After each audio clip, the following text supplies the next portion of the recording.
क्रिया वे शब्द जिनसे कार्य का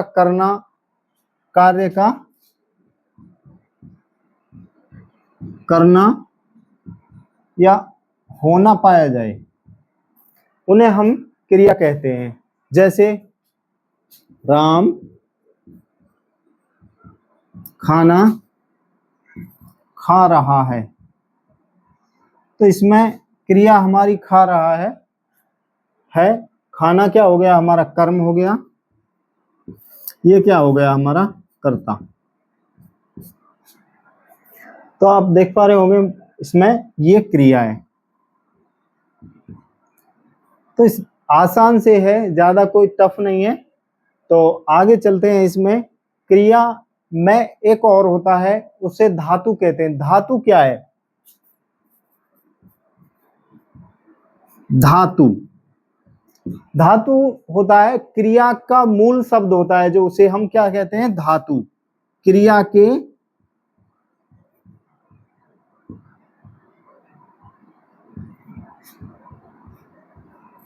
मूल शब्द को क्या कहते हैं हम, धातु। जैसे मैंने लिखा यहां पर पढ़ना, अब इसमें धातु कौन सा है और प्रत्यय कौन सा? एक और महत्वपूर्ण है यहाँ पर प्रत्यय। प्रत्यय में भी कौन सा? ना प्रत्यय।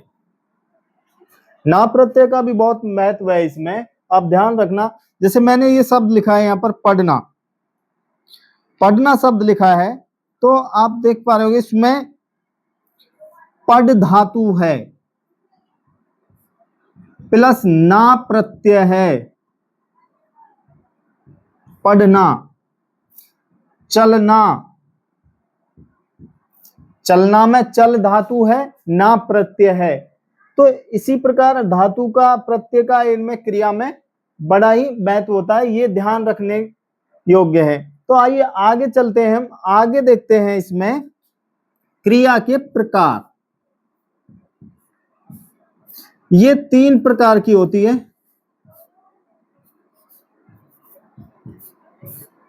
कौन कौन सी? नंबर 1 हो जाएगा आपका कर्म के आधार पर, नंबर 2 हो जाएगा आपका रचना के आधार पर, और नंबर 3 है आपका अर्थ के आधार पर।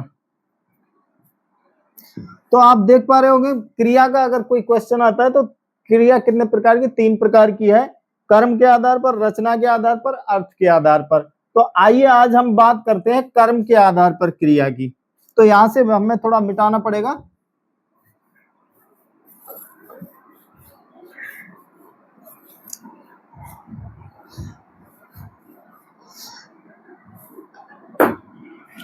तो हम बात करते हैं कर्म के आधार पर।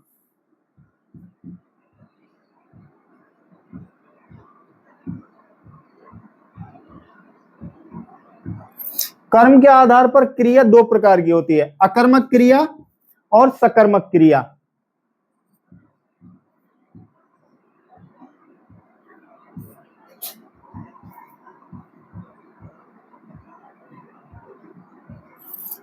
तो अकर्मक क्रिया क्या होती है? जिसमें कर्ता, क्रिया का फल कर्ता पर पड़े और इसमें कर्म नहीं होता।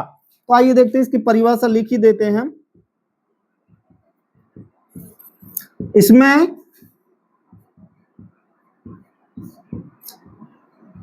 कर्म नहीं होता है और इस क्रिया का फल किस पर पड़ता है?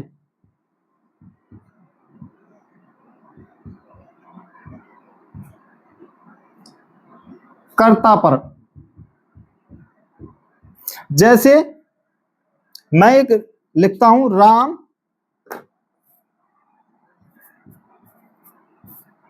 खाता है। राम खाता है, कौन खा रहा है? राम खा रहा है भाई, इसमें कर्म नहीं है। राम हो गया आपका कर्ता, खाता हो गया आपका क्रिया, यानी कर्म है नहीं, तो क्रिया का जो फल है वो कर्ता पे पड़ रहा है हमारा। तो वाक्य आपको समझ में आ गया होगा। आगे दूसरे की बात करते हैं हम, अकर्मक की। तो अकर्मक की बात करते हैं, मिटा देते हैं थोड़ा ऊपर से।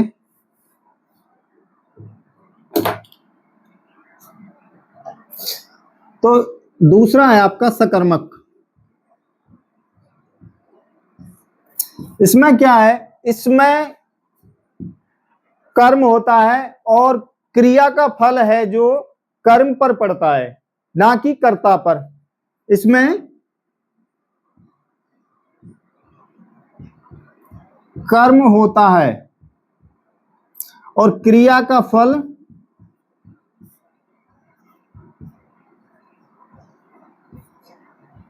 कर्म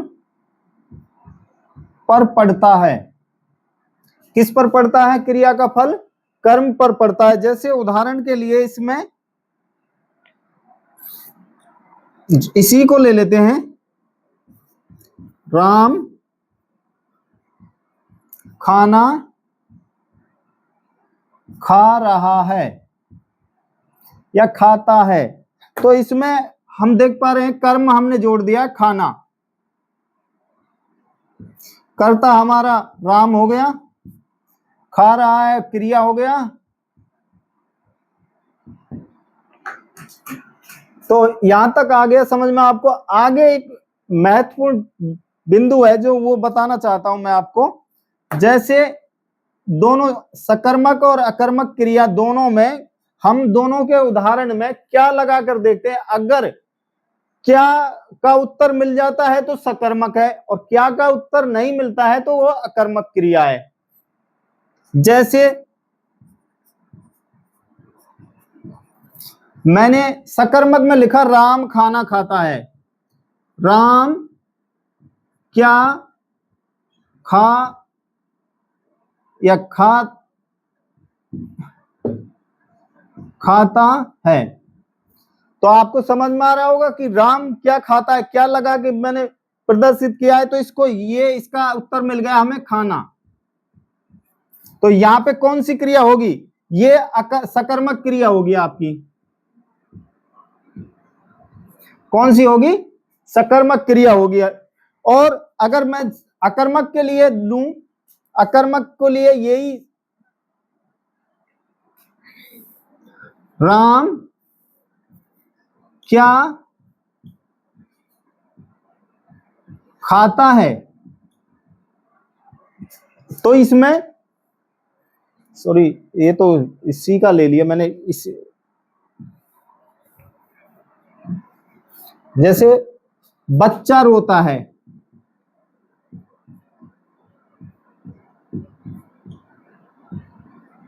तो इसमें मैं लिखूं इसको बच्चा क्या रोता है। तो यहां पर क्या रोता है, बच्चा क्या रोता है, इसका कोई अर्थ नहीं निकल रहा है, ना ही कोई है। तो यहां पर हमारी हो जाएगी अकर्मक क्रिया इसमें। तो ये क्या का बहुत महत्वपूर्ण वो है। इसमें क्या से हम इसका आंसर ढूंढ सकते हैं कि सकर्मक क्रिया है कि अकर्मक क्रिया है। जैसे कि आप देख पा रहे हो इसमें राम क्या खाता है, तो खाना खा रहा है, तो खाना मिल गया हमको, उत्तर मिल गया उसका, तो ये हमारी सकर्मक क्रिया हो गई। इसमें जैसे बच्चा रोता है, बच्चा क्या रोता है, कोई वो नहीं है अर्थ इसका भाई क्या रोता है, तो वो हमारी अकर्मक क्रिया हो जाएगी। थैंक यू, धन्यवाद।